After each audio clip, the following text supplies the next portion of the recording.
Bapak, ibu-ibu, saudara-saudara kaum muslimin rahimakumullah.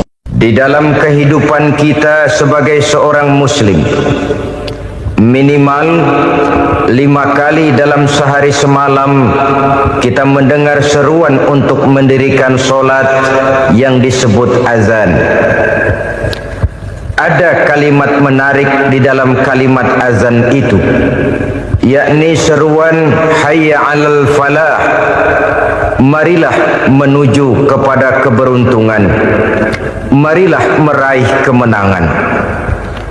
Seruan ini adalah kecenderungan dari setiap manusia, apapun warna kulitnya. Artinya, setiap orang dalam hidup selalu ingin meraih dan mencari kemenangan.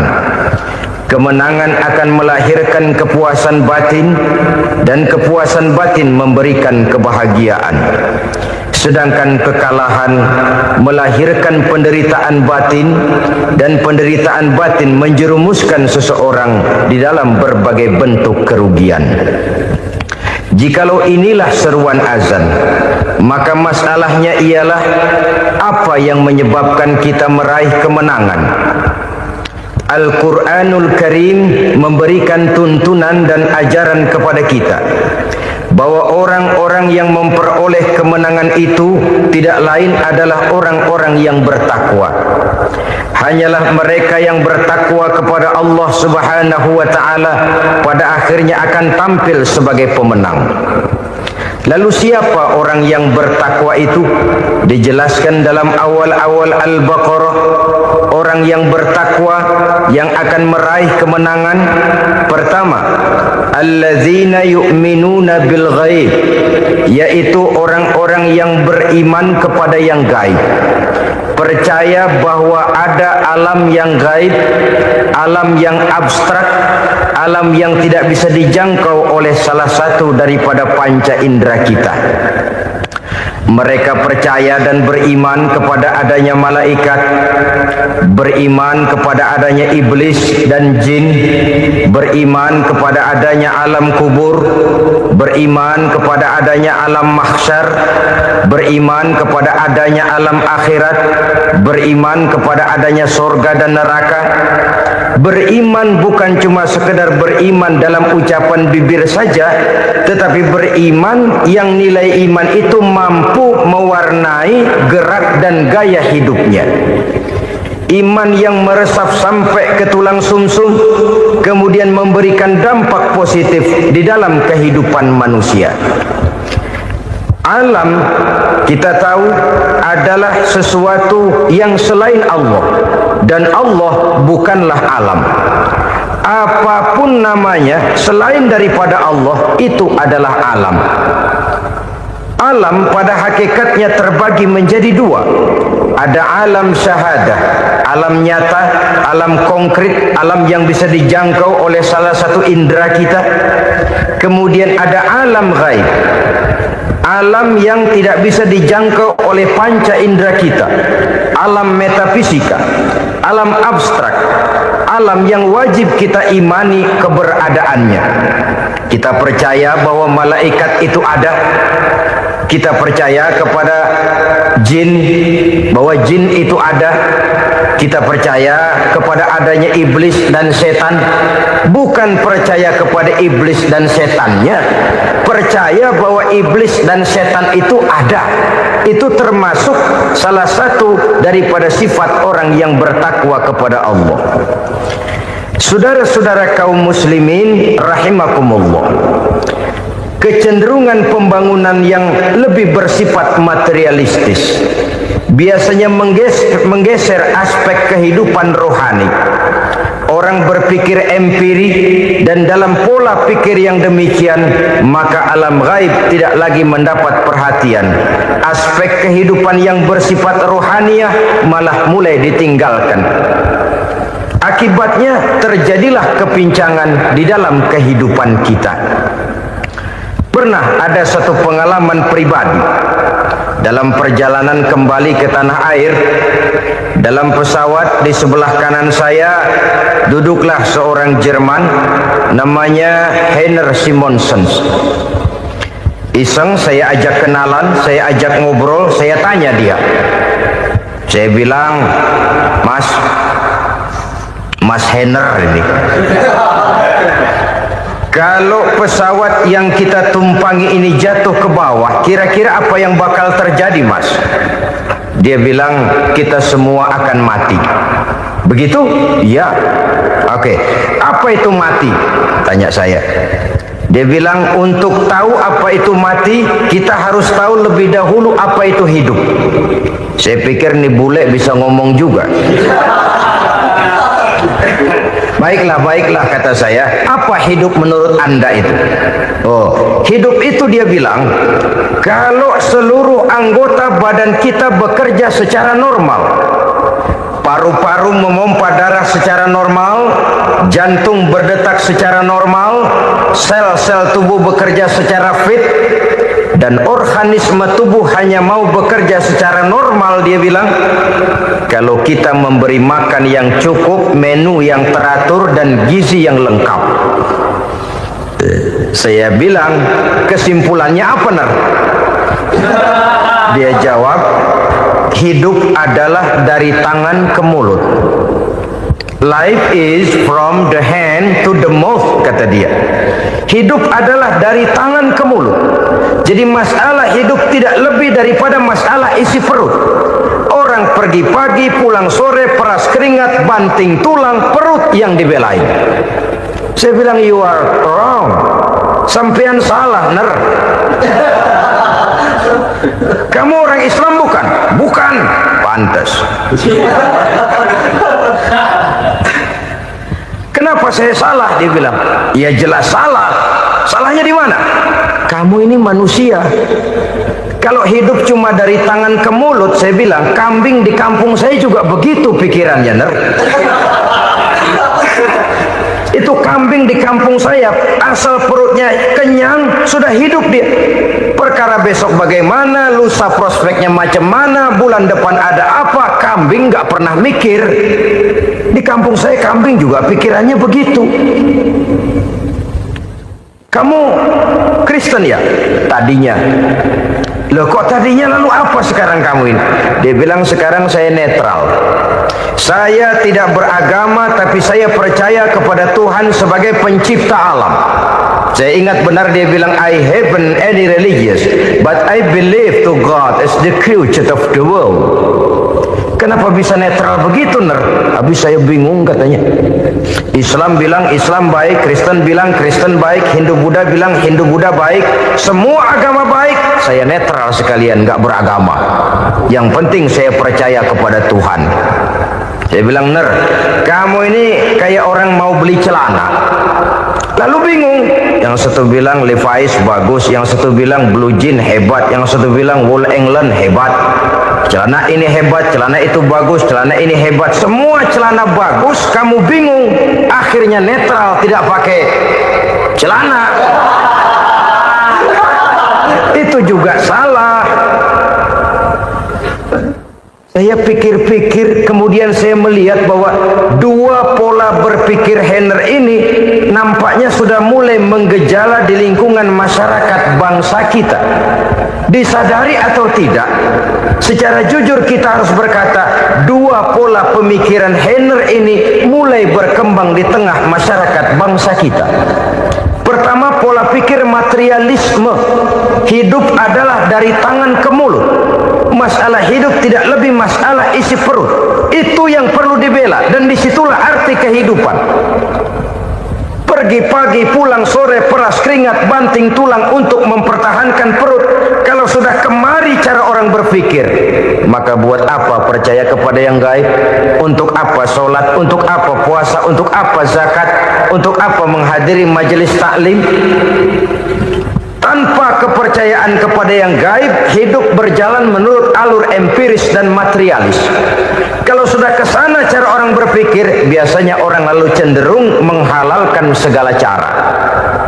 Hanyalah orang yang percaya bahwa akhirat ada, hanyalah orang yang percaya bahwa alam kubur itu ada, hanyalah orang yang percaya bahwa malaikat itu ada, hidupnya akan lebih terarah dan terkendali. Karena kepercayaan kepada yang gaib yang merupakan fase daripada kehidupan setelah hidup yang sekarang ini, mewarnai gerak pribadi seseorang di dalam dia melakukan kegiatan hidupnya. Pola berpikir materialisme, disadari atau tidak, mulai menggejala di lingkungan masyarakat bangsa kita. Hidup tidak lebih dari urusan tangan ke mulut, mulut ke tangan, tangan ke mulut. Asal perut sudah kenyang, hiduplah sudah. Perkara bagaimana prospek hari yang akan datang, bagaimana akhirat, tidak jadi persoalan. Ini yang oleh Nabi diperingatkan, ad-dunya sijnul mu'min wa jannatul kafir. Dunia adalah penjara bagi orang beriman dan surga bagi orang kafir. Dulu di zaman Belanda hadis ini pernah disalah tafsirkan, disalah artikan, digunakan sebagai senjata untuk mengkebiri dan membuat impoten umat Islam. Sudahlah umat Islam gak usah macam-macam, kata Belanda. Dunia ini kan penjara buat orang Islam, surga buat orang kafir. Di penjara jangan bertingkah.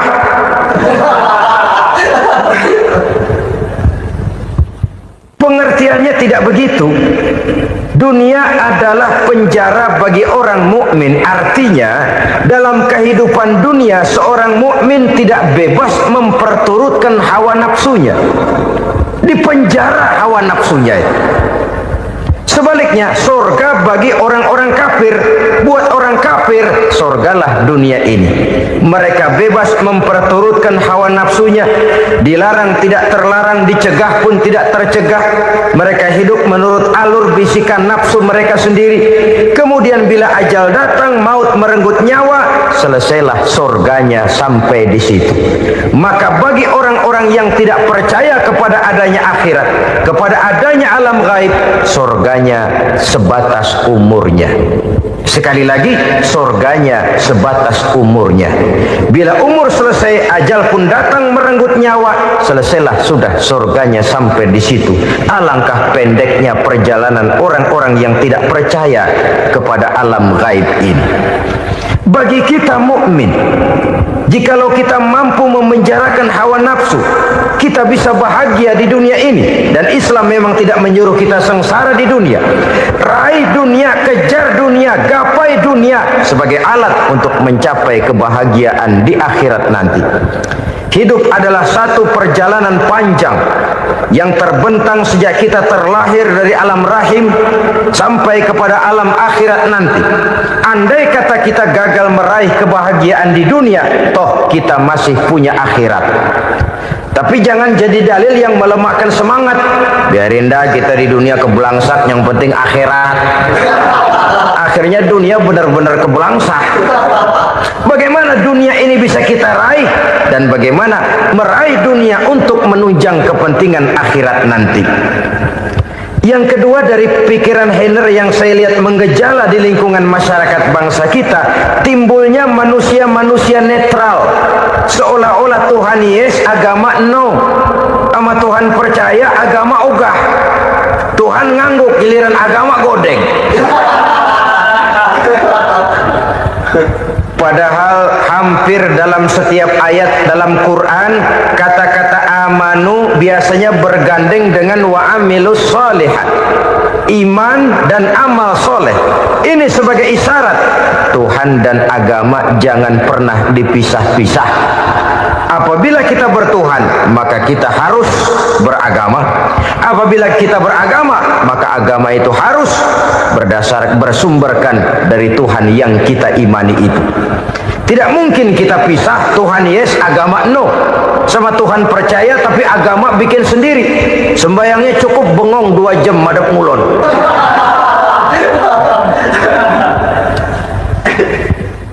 Saudara-saudara kaum muslimin rahimakumullah.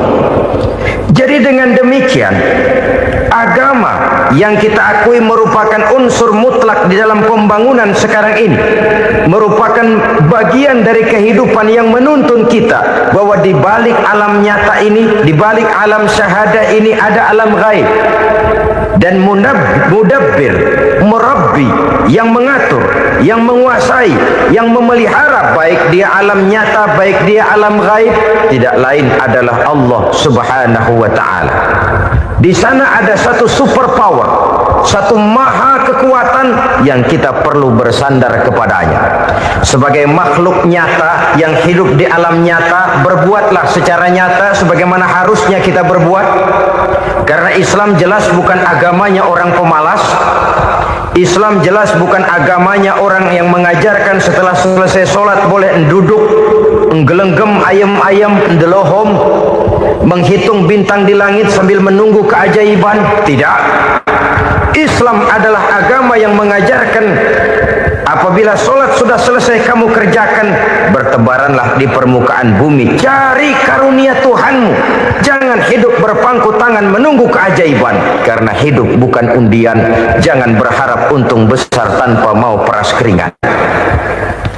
Tapi di sebalik itu toh kita juga harus yakin bahwa di sisi usaha nyata yang kita lakukan ada satu super power, satu maha kekuatan gaib yang menentukan berhasil dan tidaknya usaha kita.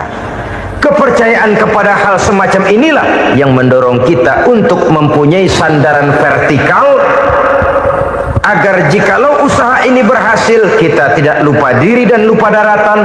Jikalau usaha ini gagal, kita tidak putus asa dan buruk sangka, tidak cupik pandangan dan sempit hati, tapi mampu melihat persoalan dengan kacamata putih sambil husnuzon kepada Allah Subhanahu wa ta'ala. Kita percaya malaikat itu ada. Ada yang namanya Raqib dan Atid, mengawasi gerak hidup kita sampai kepada gerak hati kita. Ini memberikan sugesti agar kita berhati-hati, tidak sejengkal tanah pun kita bisa berlindung dari pengawasan Raqib dan Atid. Ada munkar nakir yang akan menyoal kita di alam kubur. Ada malaikat Malik, penjaga neraka. Ada malaikat Ridwan yang menjaga surga. Kita percaya kepada adanya jin, kita percaya kepada adanya setan, iblis. Percaya kepada adanya, bukan mempercayai si setan, si iblis lalu menjadikannya sebagai teman. Tidak. Percaya bahwa mereka itu ada dan merupakan makhluk Allah yang gaib yang diciptakan Allah Azza wa Jalla. Kepercayaan kepada alam gaib memberikan motivasi terhadap gerak lahir manusia, sehingga dengan motivasi kepercayaan kepada yang gaib, gerak lahir jadi lebih terarah, jadi lebih terpelihara. Pernah seseorang bertanya, "Pak, apakah adanya akhirat bisa dibuktikan secara ilmiah?" Saya bilang tidak bisa, tidak bisa. Kenapa? Karena yang berangkat nggak pernah pulang kembali lagi. Kalau dia pulang kemari bisa kita tanya bagaimana enak di sono. Cuma secara moral saya katakan, lebih beruntung orang yang percaya kepada akhirat daripada yang tidak. Sekarang saudara percaya akhirat ada, lalu saudara baik-baik di dunia, sholat, puasa, zakat, menolong orang lain, menebarkan kebajikan. Saudara mati, andai kata akhirat tidak ada, toh dalam hidup saudara sudah berbuat baik, paling tidak nama saudara akan dikenang sebagai orang baik. Sebaliknya, saudara percaya, kata saya, bahwa akhirat tidak ada, lalu hidup semau-maunya, tenggelam dalam maksiat dan munkarat, menentang Allah, tidak mau ruku dan sujud, lalu saudara mati, kemudian akhirat ada. Ayo, mau apa? Bekal tidak punya. Jadi secara moral lebih beruntung orang yang percaya kepada adanya akhirat daripada yang tidak percaya. Dan itu alam gaib yang tidak bisa dibuktikan secara eksakt.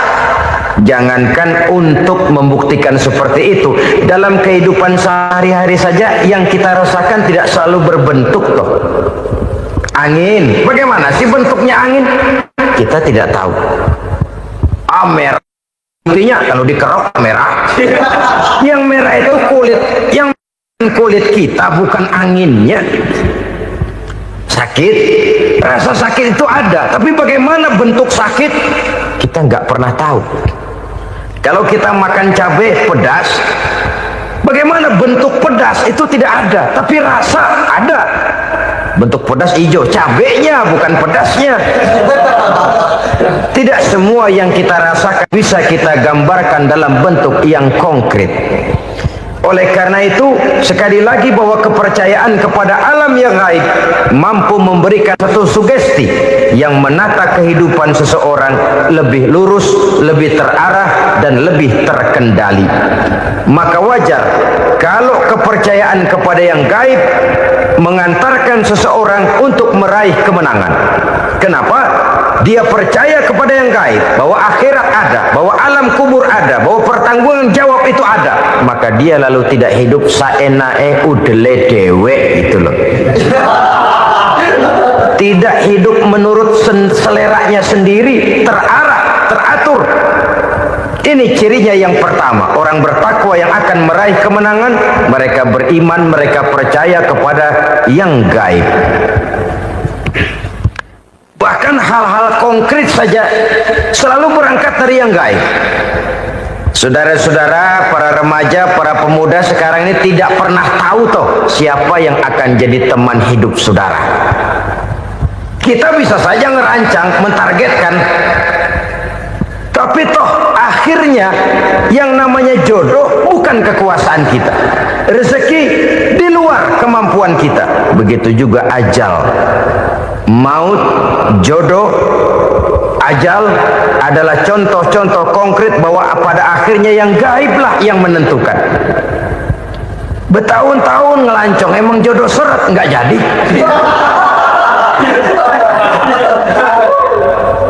Begitu kenal baru setengah malam nginep ditangkap hansip kan? Hal-hal semacam itu kadang-kadang kita berpikir suuzon, gile, perempuannya cakep banget, lakinya rebek amat. Memang begitulah jodohnya. Memang begitulah jodohnya. Saudara hadirin ma'asyiral muslimin yang saya hormati, jadi hal-hal yang konkret saja kita yakini sepenuhnya ditentukan oleh satu superpower yang gaib itu tadi. Dari sanalah segala ketentuan itu berangkat dan kesanalah segalanya akan kembali. Maka kepercayaan kepada yang gaib meluruskan gerak hidup seseorang dan itu akan mengantarkan dia kepada meraih kemenangan. Satu. Yang kedua, wa yuqimuna shalah.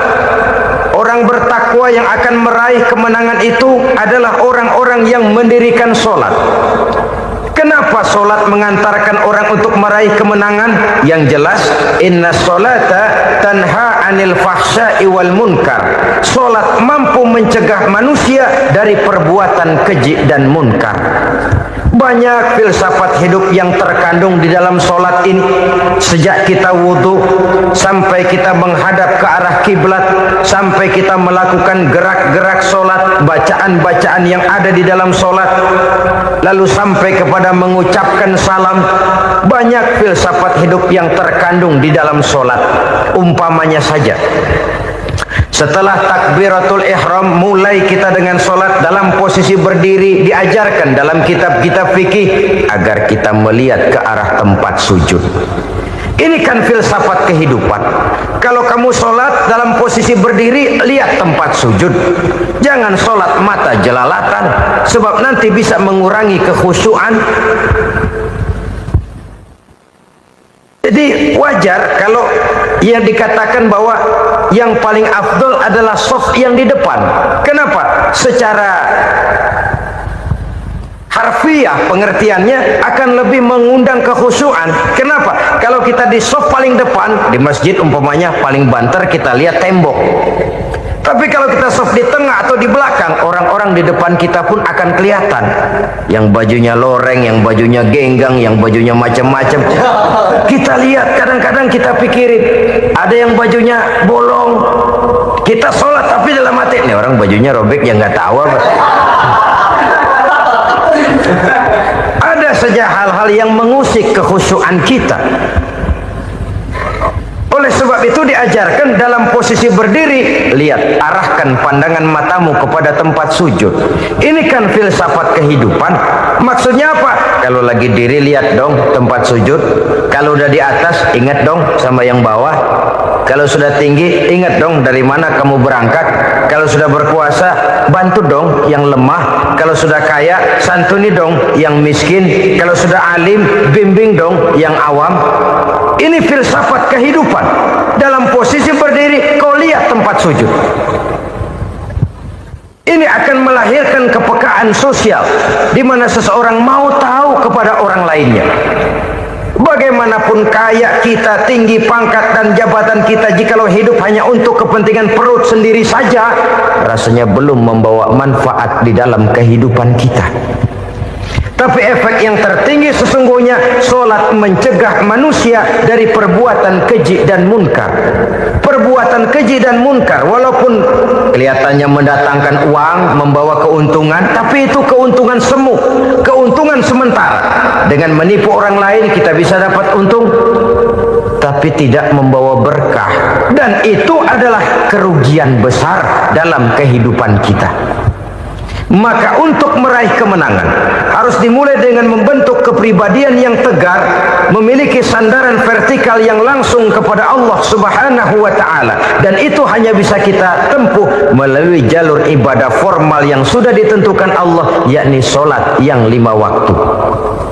Untuk memperkuat itu ada solat-solat sunnah, rawatib, nawafil, sebagai terminal-terminal kontrol cadangan untuk memelihara stabilitas temperatur batin di dalam kita berhubungan dengan zat yang maha gaib, yaitu Allah Subhanahu wa ta'ala. Orang sering bertanya, Pak, itu tetangga saya nggak sholat, duitnya nggak habis-habis, Pak. Nggak sholat tapi mobilnya tambah terus, nggak sholat tapi usahanya makin maju. Tapi di sisi lain ada orang yang rajin sholat, rezekinya butak bener. Anaknya mana kurus, mana korengan. Saudara hadirin ma'asyiral muslimin rahimakumullah. Harus saya katakan bahwa solat memang bukan untuk cari duit. Solat adalah sandaran vertikal kita kepada Allah. Sedangkan soal rezeki itu berkaitan dengan sifat Allah maha pengasih dan maha penyayang. Allah maha pengasih, siapapun dikasih kalau mau usaha. Allah maha penyayang, tidak semua orang disayang oleh Allah Azza wa Jalla. Dan belum tentu banyak harta itu merupakan nikmat. Mungkin juga istidraj. Artinya istidraj itu dikasih tapi diambulin, kalau bahasa Betawinya itu. Dikasih tapi diambulin, itu bukan merupakan nikmat sesungguhnya, lebih merupakan azab dari Allah Subhanahu wa ta'ala.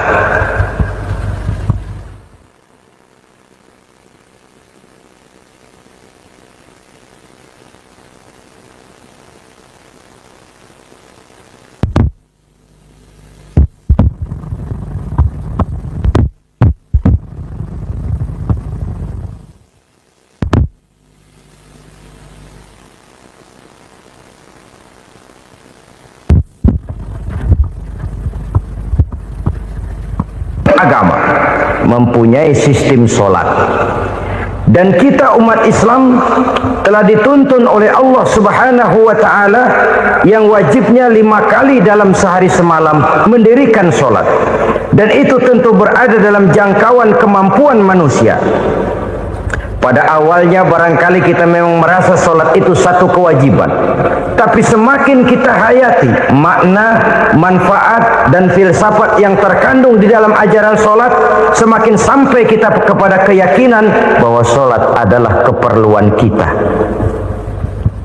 Sehingga pada waktu tertentu dinilai puncaknya, kita tidak lagi akan berkata saya wajib solat, tapi kita akan berkata saya perlu solat.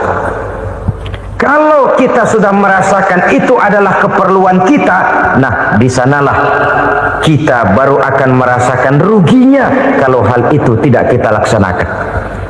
Sepanjang kita masih berkata saya wajib sholat, kita akan lebih merasakan dia sebagai beban ketimbang sebagai keperluan. Yang jelas Allah tidak memerlukan ibadah yang kita laksanakan ini. Dengan kata lain,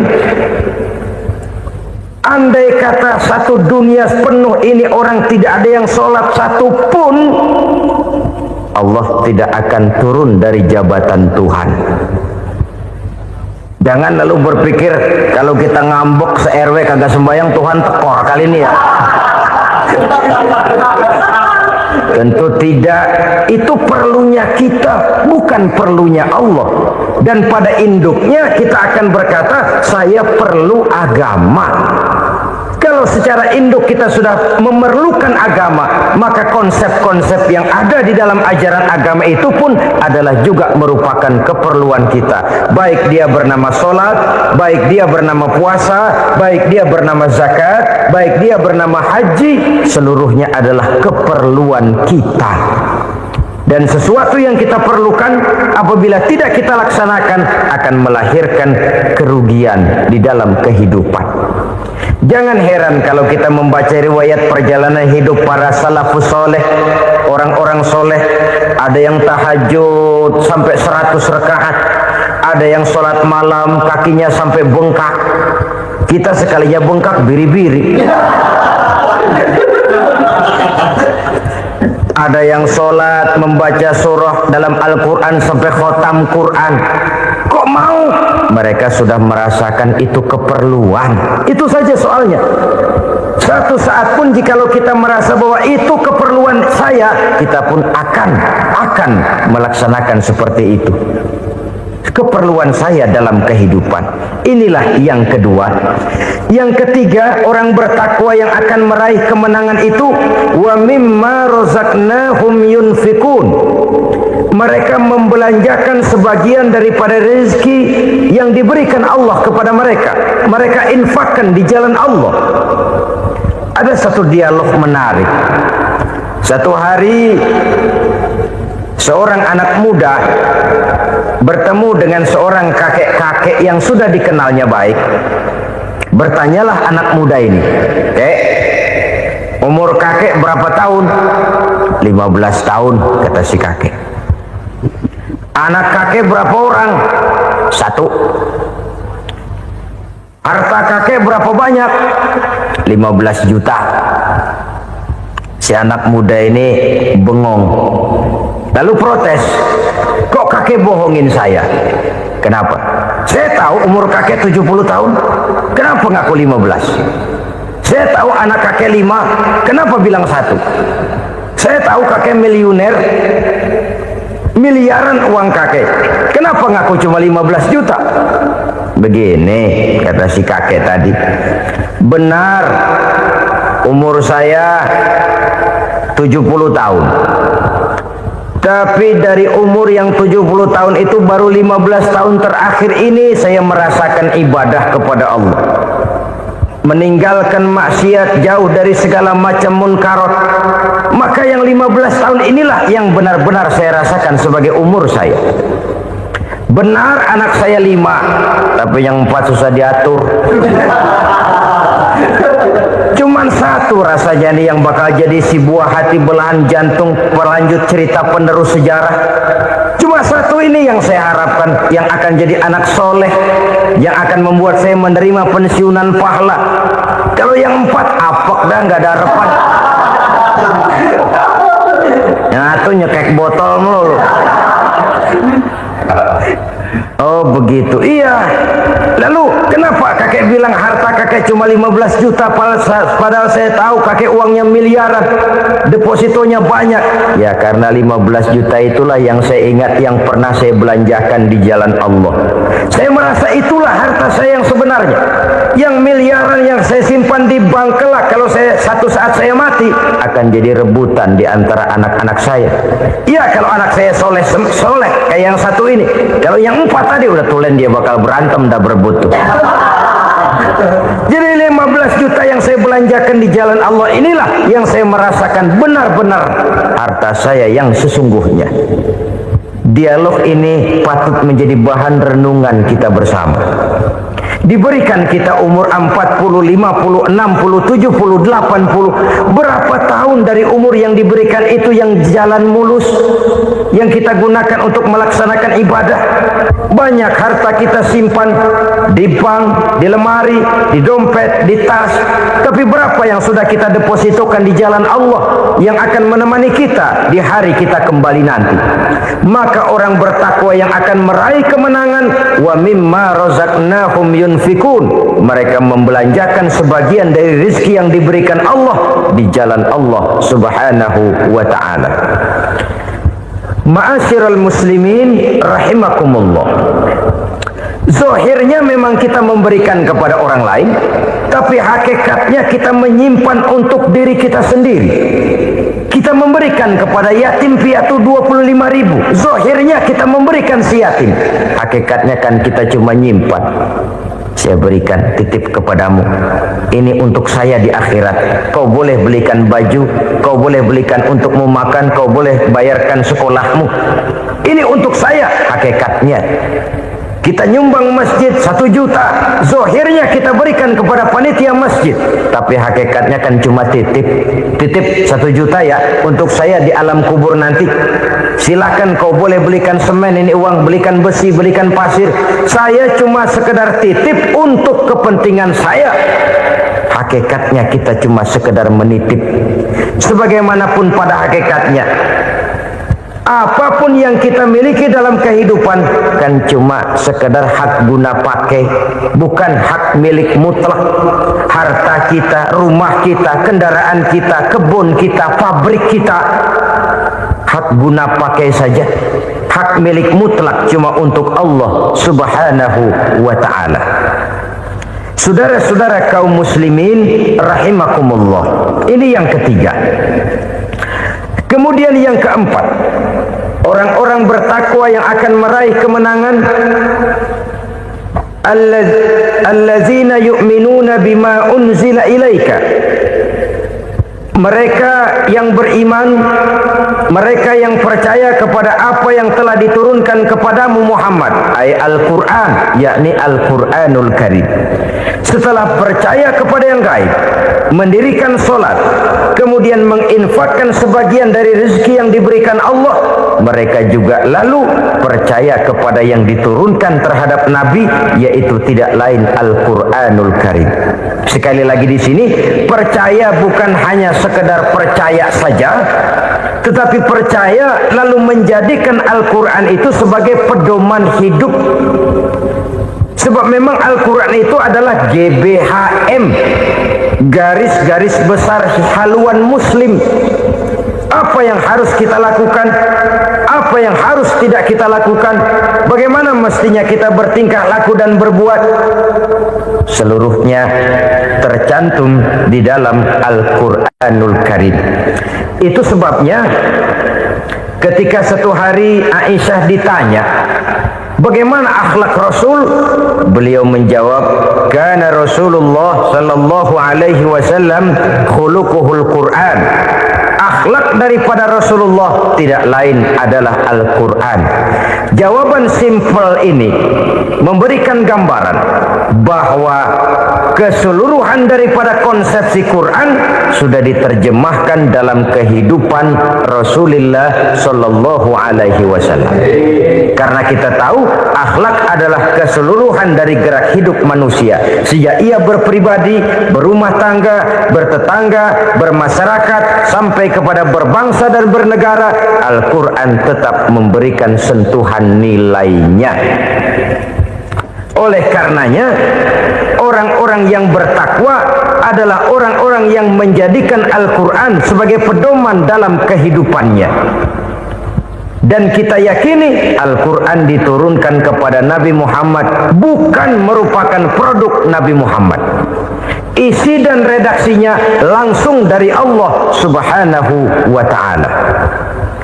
Kemudian cirinya yang kelima, orang bertakwa yang akan meraih kemenangan itu, wa ma unzila min qablika, tidak hanya sekedar percaya kepada yang diturunkan terhadap Nabi Muhammad yaitu Al-Quran, mereka juga percaya kepada apa yang pernah diturunkan kepada para nabi, kepada para rasul sebelum Nabi Muhammad. Percaya kepada adanya suhuf, percaya kepada adanya Taurat, percaya kepada adanya Injil, percaya bahwa Allah dahulunya sudah menurunkan Taurat kepada Musa, percaya bahwa Allah sudah menurunkan Injil kepada Isa, percaya Injil ada, Taurat ada, diturunkan Allah untuk Isa dan Musa, tetapi tidak wajib mengamalkannya karena kita sudah diberikan Al-Quranul Karim. Ini yang perlu saya garis bawahi. Kita percaya Allah telah menurunkan Injil dahulu kepada Isa. Kita percaya bahwa Allah telah menurunkan Taurat dahulunya kepada Nabi Musa. Kadang-kadang ini dijadikan dalih, dikacaukan pengertiannya. Quran saja mengajarkan bahwa orang yang bertakwa harus percaya kepada Injil, maka pakailah Injil. Apalagi kalau ayat sebelumnya ditilap, dihapus, dihilangkan, Injilnya yang ditekankan, maka akan terjadilah penekanan yang salah arah. Karena salah arah akhirnya bisa merusak dan menghancurkan akidah. Ketika Rasul suatu saat pernah ditanya orang, "Ya Rasul, bagaimana sikap kita sebagai muslim terhadap Injil yang ada sekarang?" Beliau menjawab, "La tukadzibuhu jami'an wa la tusaddiquhu jami'an." Jangan didustakan seluruhnya, jangan juga dibenarkan semuanya. Artinya, ini sudah merupakan gambaran dari Rasul bahwa dalam Injil yang ada sekarang masih ada ajaran-ajaran tauhid yang dibawa oleh Nabi Isa dan diajarkan kepada umatnya. Tapi juga dalam Injil yang sekarang ini sudah terkena intervensi dan investasi manusiawi. Karena itu Rasul menyimpulkan, la tukadzibuhu jami'an wa la tusaddiquhu jami'an. Jangan didustakan semua, jangan dibenarkan seluruhnya. Kita memang percaya Allah telah menurunkan Injil kepada Nabi Isa dulu, tapi kita tidak wajib mengamalkan Injil. Kita percaya Allah telah menurunkan Taurat kepada Nabi Musa, tapi kita tidak wajib mengamalkan kitab ajaran Taurat. Yang wajib kita percayai dan kita amalkan hanyalah Al-Quranul Karim. Kenapa? Oleh karena baik yang ada di dalam Taurat, baik yang ada di dalam Injil, tentu tercakup di dalam Al-Quran sebagai kitab terakhir yang diturunkan oleh Allah Subhanahu wa Ta'ala. Dan itu wajar. Kalau seorang pejabat mau mengeluarkan satu keputusan baru, tentu dia harus meninjau keputusan-keputusan lama. Andai kata dianggap tidak berlaku, dianggap tidak relevan lagi, maka keputusan-keputusan lama itu tentu sudah dianggap tidak berlaku. Sebagian daripada aturan-aturan dalam keputusan lama yang masih dianggap relevan tercantum dalam keputusan baru yang wajib diamalkan. Begitulah hubungannya antara Al-Quran, Taurat, Zabur, dan Injil. 4 kitab samawi yang diturunkan Allah masing-masing kepada Zabur untuk Nabi Daud, Taurat untuk Nabi Musa, dan Injil untuk Nabi Isa alaihi wassalatu wassalam. Ketiga-tiga kitab itu kita percayai adanya. Kita yakini Allah telah menurunkan Zabur, Taurat, dan Injil. Tapi kita tidak wajib mengamalkannya. Yang wajib kita mengamalkannya sekarang ini tidak lain hanyalah Al-Quranul Karim saja. Karena ia mencakup apa yang ada di dalam Zabur, apa yang ada di dalam Taurat, dan apa yang ada di dalam Injil. Keotentikannya bisa dipertanggungjawabkan. Ya, tapi kan Nabi Muhammad sudah mati 14 abad yang lalu, dan di zaman beliau Al-Quran kan belum dikodifikasikan, belum ditulis. Bagaimana keotentikannya bisa dipertanggungjawabkan? Mudah saja. Allah berjanji, "Inna nahnu nazzalna dzikra wa inna lahu lahafizun." Kami yang menurunkan Al-Quran dan kami yang akan menjaga dan memeliharanya. Allah turunkan Quran, Allah menjaganya. Bagaimana cara Allah menjaga menjaga Al-Quran itu? Banyaknya orang-orang yang hafaz Al-Quran. Hafaz Al-Quran 30 juz, 114 surah, 6.666 ayat. Sehingga jangankan satu kata, jangankan satu ayat, satu kalimat saja berubah sudah akan timbul reaksi dan mudah dimengerti. Kenapa? Banyak orang-orang yang hafaz Al-Quran.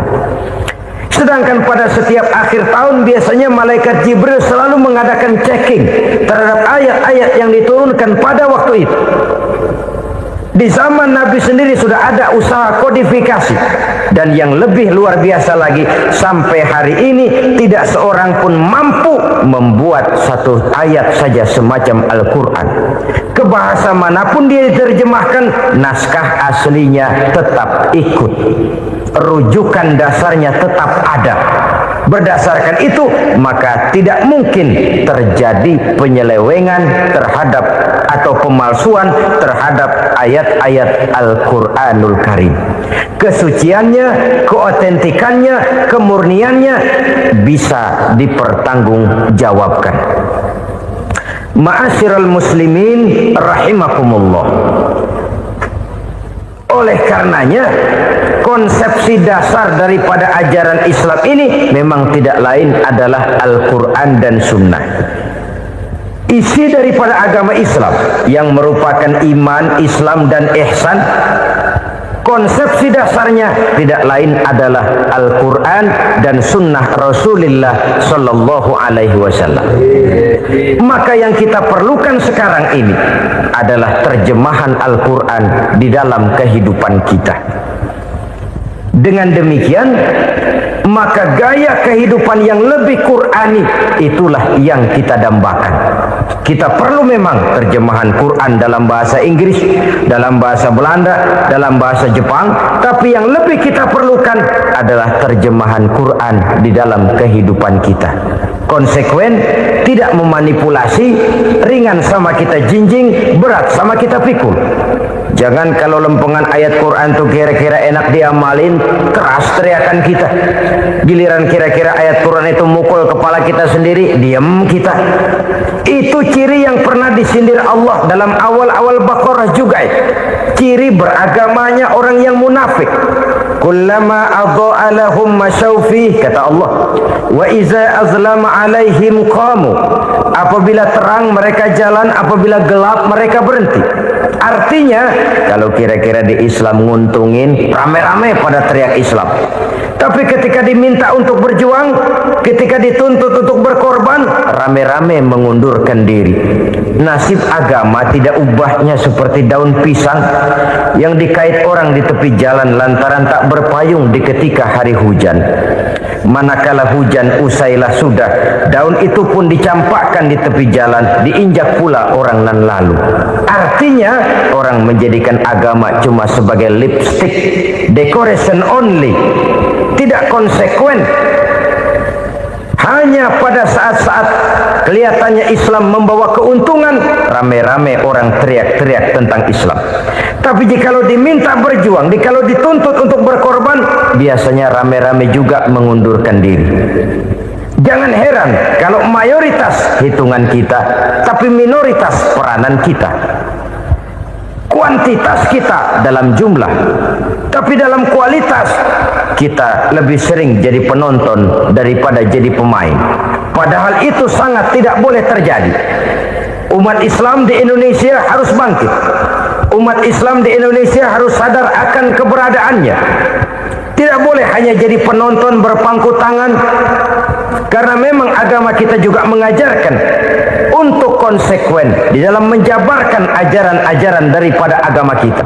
Kita sering menjadi jatuh menjadi umat yang lemah oleh karena kita ini tidak pandai menggalang kebersamaan yang diakibatkan tidak konsekuennya kita.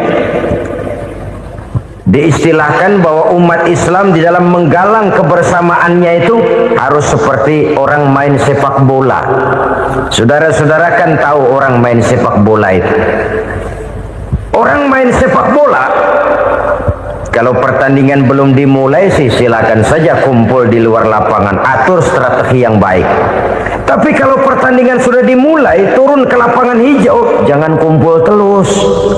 Ada sepak bola gotong royong, mundur rame-rame, depan ke depan kumpul melulu mainnya. Kalah. Orang main sepak bola itu ya harus ada penyerang tengah, harus ada penjaga gawang, harus ada strikernya, harus ada kiri luarnya, kanan dalamnya yang jadi backnya. Posisi boleh bermacam-macam, tapi yang penting saling ngoper untuk menggolkan gawang lawan. Begitulah umat Islam ini. Boleh ada yang jadi pejabat, boleh ada yang jadi pengusaha, boleh ada yang jadi petani, silakan ada yang jadi seniman, ada yang jadi penyair, ada yang jadi artis sekalipun. Tapi kalau sudah berhasil menguasai bola, jangan lupa operannya. Operan itu yang langka. Kita ini muslim kadang-kadang kalau sudah memegang menguasai bola, kalau belum mau mampus, belum mau ngoper. Nanti kalau sudah nggak punya bola, baru mau ngoper. Kalau sudah dengar-dengar mau dekat pensiun, baru mau jihad, baru mau berjuang, baru mau ngurus pesantren. Tanda tangan sudah tidak laku, memo sudah tidak dihargai, baru mau berjuang. Kemarin kemana mas?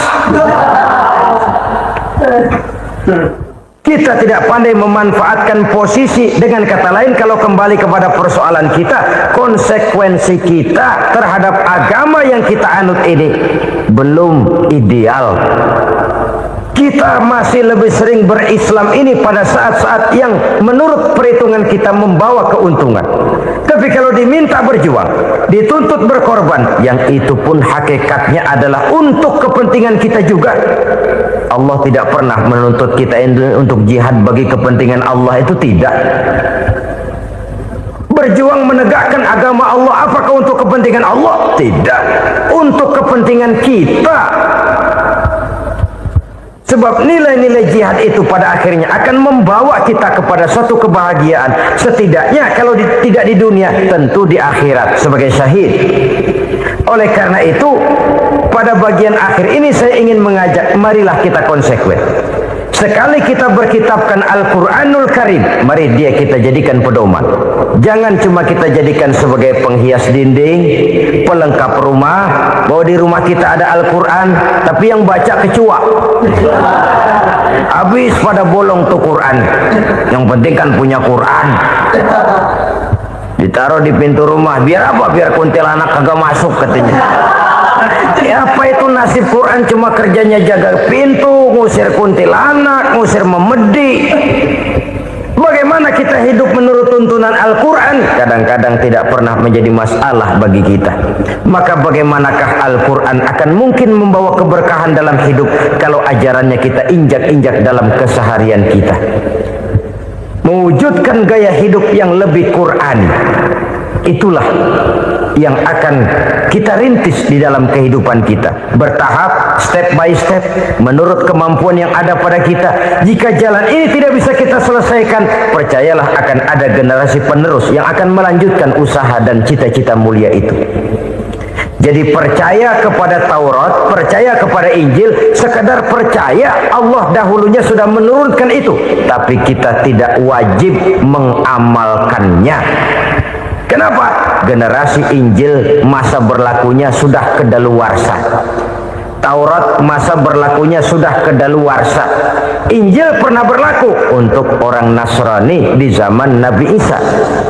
Taurat pernah berlaku untuk orang Yahudi di zaman Nabi Musa. Setelah generasinya berlalu, datang Rasul penutup yang membawa Al-Quranul Karim. Maka Al-Quran itulah yang berlaku menjadi pedoman sampai hari akhir nanti. Jangan jauh dari Al-Quran, karena apabila ini kita lakukan, maka kita akan kembali kepada satu gaya hidup yang jauh dari tuntunan agama, dan itu artinya kita akan semakin jauh untuk meraih kemenangan. Saudara-saudara kaum muslimin rahimakumullah, yang keenam, yang terakhir, orang-orang bertakwa yang akan meraih kemenangan itu wabil akhirati hum yuqinun, mereka percaya, mereka yakin seyakin-yakinnya akan adanya hari akhir, di mana seseorang akan mempertanggungjawabkan seluruh perbuatannya di dalam hidup ini. Dan tidak ada satu perbuatan yang bagaimana kecilnya sekalipun yang tersembunyi dalam pandangan manusia yang tidak akan dibukakan persoalannya di mahkamah Qadi Rabbul Jalil di akhirat nanti. Itulah sebabnya maka percaya kepada akhirat disebut secara khusus. Padahal di awal tadi sudah dijelaskan yu'minuna bil ghaib, percaya kepada alam gaib, dan alam gaib ini termasuk akhirat.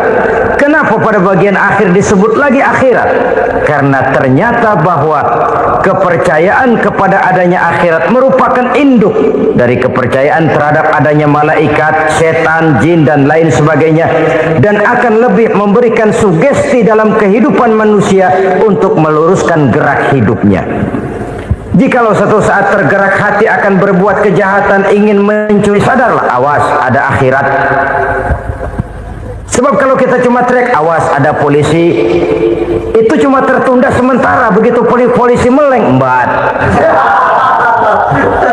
Kalau kita ingin berbuat jahat cuma berteriak awas ada hansip, cuma sementara kehansip itu ada. Tapi kalau ceritanya awas ada akhirat, mau menyeleweng awas ada akhirat, mau berjudi awas ada akhirat, mau mencuri awas ada akhirat. Keyakinan yang akan meluruskan gerak hidup manusia sehingga gerak itu jadi lebih terarah dan terkontrol, tidak merugikan baik diri sendiri, lebih-lebih orang lain. Ternyata bahwa kepercayaan kepadanya adanya hari akhirat sanggup menjadi sumber daya kontrol dari kehidupan manusia sehingga ia tidak terjebak dalam perbuatan maksiat dan munkarat. Saudara-saudara kaum muslimin, inilah saja yang kita bicarakan pada pertemuan kali ini. Semoga Allah Subhanahu wa taala memberikan kekuatan zahir dan batin kepada kita untuk dapat meraih kemenangan dengan beriman kepada yang gaib, mendirikan solat, membelanjakan sebagian dari rezeki yang diberikan Allah, percaya kepada Al-Quran, beriman kepada kitab-kitab yang diturunkan sebelum Al-Quran, lalu meyakini adanya hari akhirat. Terima kasih atas segala perhatian, mohon maaf atas segala kekurangan. Usikum wa nafsi bitaqwallah. Wassalamualaikum warahmatullahi wabarakatuh.